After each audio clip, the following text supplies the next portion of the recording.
আমাকে করতে হয় পাবনদা। তুমি দেখে নিও, এই বাড়িতে তো নতুন এসেছি, কদিন পরে আমি সব ঠিক চিনে নেব। বাড়ির বউ হয়ে এই ঝিয়ের মতো তুমি এই বাড়িতে রয়েছো, অন্ধ চোখ নিয়ে সারা দিনটাকে পরিশ্রমটাই না তুমি করছো। এত কষ্ট তুমি কেমন করে সহ্য বৌদিমণি? যারা জন্ম অন্ধ তারাও তো সারা জীবন দুঃখ করে, ভেবে নিও আমি তাদের মতো পাবনদা। তা কেন ভাববো? আমাদের চোখের সামনে ওরা তোমাকে অন্ধ করে দিল, আর বড়দাদা বাবুকে তোমার কাছ থেকে আলাদা করে দিল।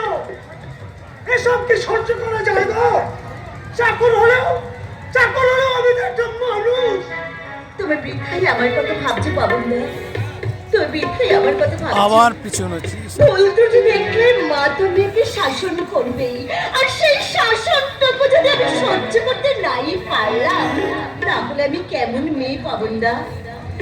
যতই তুমি মেয়ে হতে চাও না কেন বৌদিমণি, ওই নিষ্ঠুর পাশানি গিন্নিমা কিন্তু কখনো মা হতে চাইবে না। খবরদার পাবনদা, আমার সামনে তুমি আমার গুরুজনদের অসম্মান করে একদম কথা বলবে না। আমার ভুল হয়ে গেছে বৌদিমণি। তুমি যে দেবীর উপরে, এই কথা আমি জানতাম না।